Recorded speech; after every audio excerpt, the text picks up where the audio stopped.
Haleluya,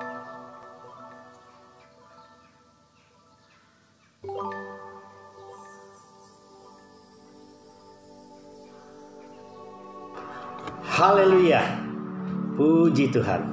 Selamat pagi jemaat GPD Raja Wali yang saya kasihi dan saudara-saudara yang mengikuti renungan pagi pada pagi hari ini. Salam sejahtera buat kita semua. Pagi hari ini kembali kita akan membaca dan merenungkan sebagian dari kebenaran firman Tuhan. Mari kita membuka di dalam kitab Mazmur pasal 27 ayat 1 sampai 14. Tetapi pada pagi hari ini saya hanya mengambil beberapa ayat karena terlalu panjang. Bapak Ibu Saudara bisa baca sendiri di rumah masing-masing. Ayat pertama dengan judul perikop pada saat ini, aman dalam perlindungan Allah. Dari Daud, Tuhan adalah terangku dan keselamatanku. Kepada siapakah aku harus takut? Tuhan adalah benteng hidupku, terhadap siapakah aku harus gemetar? Saudara-saudara yang saya kasihi, setiap orang sudah pasti, masing-masing individu maupun kelompok ingin mencari yang namanya rasa aman. Rasa aman dalam segala hal, saudara. Rasa aman buat kesehatan kita. Kita tidak ingin sakit, bukan? Rasa aman soal keuangan kita. Kita tidak ingin kekurangan, bukan? Ekonomi kita, bahkan keluarga kita.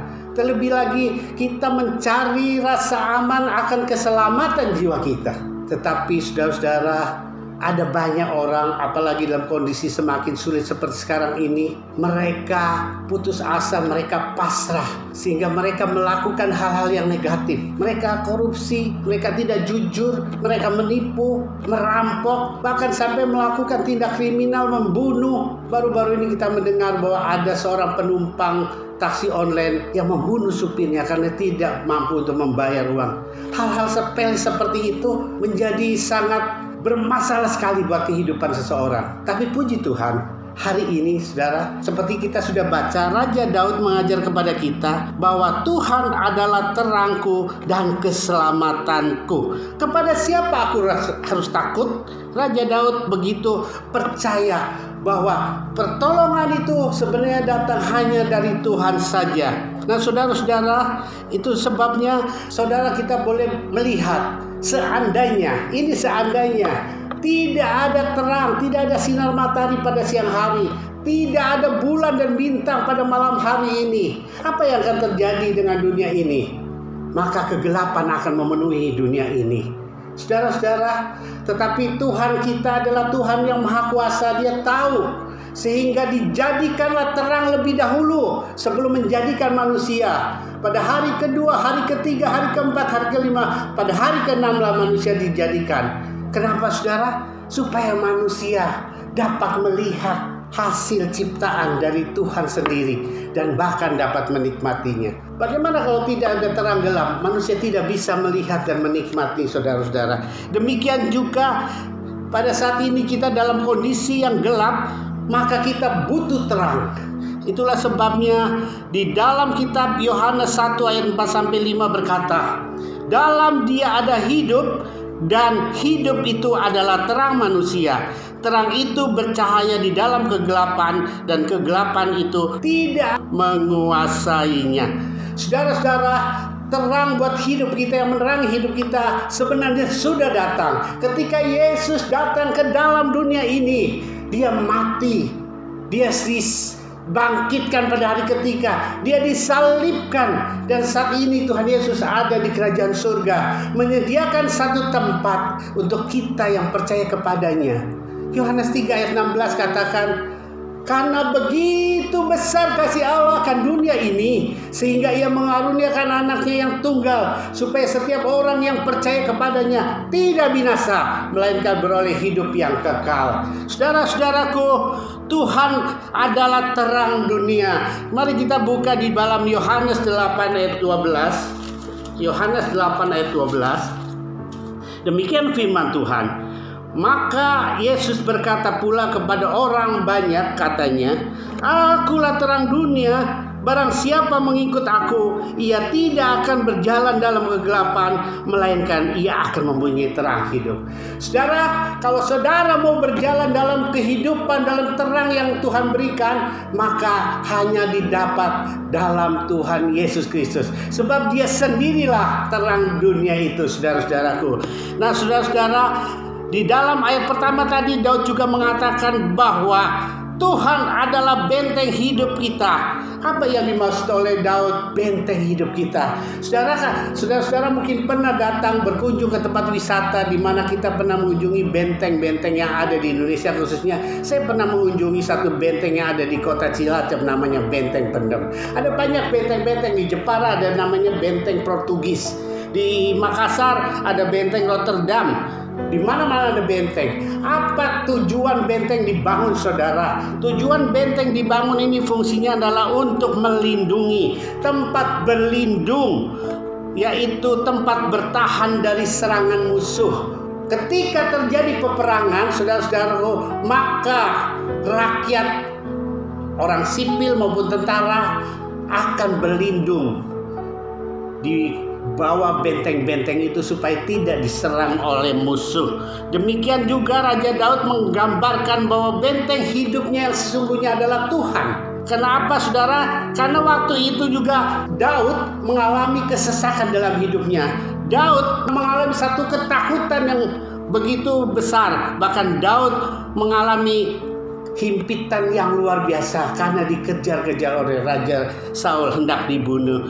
Demikian juga, saudara, seperti Daud katakan, aku tidak harus takut karena ada benteng yang melindungi. Siapakah kalau bukan Tuhan? Saudara-saudara, janganlah kita bergantung kepada manusia menjadi benteng perlindungan kita. Tetapi sesungguhnya satu-satunya yang menjadi benteng hidup kita adalah Tuhan Yesus Kristus sendiri. Nah, sekarang saudara, bagaimana dengan kita ketika kita menghadapi masalah, menyelesaikannya dengan berat? Bagaimana kita minta pertolongan? Minta kepada siapa perlindungan kita? Seperti pernah saya sampaikan dalam jawab pagi yang lalu, bahwa saudara, tak seorang pun tahu akan hari esok, karena hari esok itu menjadi rahasia dan milik Tuhan. Itulah sebabnya dalam Amsal 27 ayat 1 berkata, janganlah memuji diri karena hari esok, karena engkau tidak tahu apa yang akan terjadi hari itu. Ya, memang benar, manusia hanya bisa merancang, mereka-reka, bahkan meramal masa depannya. Tetapi hanya Tuhan yang memiliki masa depan kita. Hanya Tuhan yang menentukan setiap langkah hidup kita. Saudara-saudara, di dalam ayat 2 Mazmur 27 banyak tantangan yang dihadapi Daud juga kita. Salah satu tantangan itu adalah datang dari orang di sekitar kita yang berniat jahat untuk menjatuhkan, menghancurkan kita. Di ayat 3 kalau kita pelajari, masalah boleh datang saat ini dengan kondisi lingkungan yang ada seperti sekarang ini. Di ayat 12 juga masalah bisa datang dari orang-orang yang iri dengki kepada kita, yang selalu ingin berusaha menjatuhkan kita. Nah, ada banyak masalah-masalah itu datang, tidak hanya di dalam diri kita, tapi dari luar kita. Tetapi pertanyaannya saat ini, ketika kita menghadapi banyak tantangan, ketika kita menghadapi rasa ketakutan, merasa tidak aman, bagaimanakah supaya kita merasa aman dalam perlindungan Tuhan? Kita baca dalam 1 Tawari 16 ayat 11 katakan, syarat pertama adalah supaya kita dapat rasa aman di dalam perlindungan Allah atau dalam perlindungan Tuhan adalah carilah Tuhan dan kekuatannya, carilah wajahnya. Saudara, untuk mencari mengenal Tuhan, maka kita harus mengenal firman Tuhan. Firman Tuhan itu adalah Tuhan sendiri. Bagaimana kita mau kenal Tuhan kalau kita tidak pernah membaca firman Tuhan?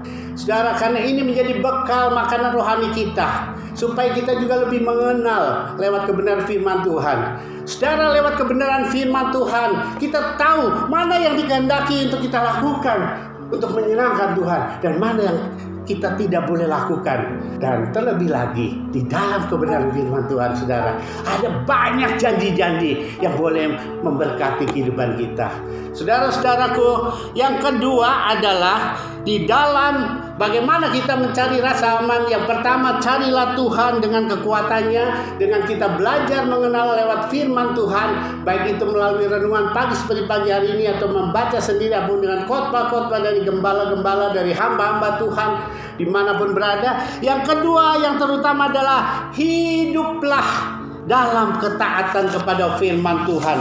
Saudara-saudara, Mazmur 5 ayat 13 berkata apa? Sebab Engkaulah yang memberkati orang benar. Ya Tuhan, Engkau memanggari dia dengan anugerah-Mu seperti perisai. Saudara-saudaraku, haleluya. Daud katakan, asal kita hidup benar dan taat melakukan kebenaran firman Tuhan, maka Tuhan akan memberkati kita, bahkan akan melindungi kita dari segala macam tantangan seperti yang sudah saya katakan di atas tadi. Puji Tuhan. Dan yang terakhir, kalau kita mau memiliki rasa aman dalam perlindungan Tuhan, kita harus tetap tekun berdoa. Saudaraku, Roma 12 ayat 12 katakan, bersukacitalah dalam pengharapan, sabarlah dalam kesesakan, dan bertekunlah dalam doa. Artinya apa, saudara? Artinya Tuhan mau dalam kondisi apapun, Tuhan mau supaya kita tetap setia berdoa, berhubungan intim bersama Dia, untuk mendekatkan diri kepada Dia dengan meletakkan segala pengharapan itu hanya kepada Dia. Dan saudara tahu, bersabarlah walaupun kita saat ini mungkin dalam kesesakan, karena akan ada jalan keluar yang Tuhan sudah siapkan. Saudara-saudaraku, memang Tuhan tidak menjanjikan bahwa hidup kita akan selalu mulus dan tenang tanpa ada gelombang. Tetapi Tuhan berjanji, kalau kita hidup dengan Tuhan, maka kita akan aman dalam perlindungannya. Sebagai ayat terakhir kita baca di dalam Mazmur 62 ayat 2-3 dan 6 berkata demikian. Hanya dekat Allah saja aku tenang, dan daripadanya lah keselamatanku, kota bentengku, aku tidak akan goyah. Ayat 6, hanya pada Allah saja kiranya aku tenang, sebab daripadanya lah harapkanku. Inilah renungan pagi hari ini. Kiranya Tuhan memberkati apa yang sudah kita dengar bersama. Mari kita tundukkan kepala, kita berdoa. Terima kasih Tuhan untuk pagi hari ini. Kami sudah dikuatkan lagi dengan kebenaran firman-Mu. Kami diajar oleh Tuhan untuk kami berlindung hanya pada Tuhan saja, kepada Engkau yang memang Allah yang Maha Kuasa, Allah yang Maha Tuhan memelihara setiap hidup kami masing-masing. Engkau segala-galanya bagi kami. Engkaulah yang menjadi tempat kota benteng kami berlindung, menjadi tempat untuk kami Tuhan minta pertolongan, dan tempat untuk kami minta berkat. Terima kasih Bapa buat kebenaran firman-Mu. Berkati setiap anak-anak-Mu yang berkesempatan mendengar renungan pagi hari ini dimanapun berada. Tuhan memberkati, menjaga, melindungi, memelihara, bahkan apapun yang dikerjakan Tuhan biarlah boleh berkenan bagi Tuhan. Dalam nama Tuhan Yesus kami sudah berdoa dan kami alaskan. Haleluya, haleluya, haleluya, amin. Selamat pagi dan selamat beraktivitas bagi saudara semua, khususnya jemaat GPD Raja Wali. Dan jangan lupa, sekali lagi saya sampaikan, bacalah firman Tuhan setiap hari, minimal 1 hari 1 pasal, boleh berlebih. Terima kasih, selamat beraktivitas. Tuhan Yesus memberkati. Haleluya.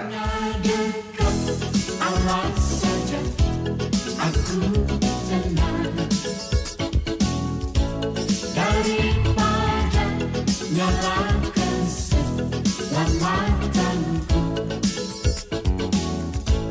hanya Dia gunung batuku, hanya Dia kota bentengku. Aku tidak akan goyah selama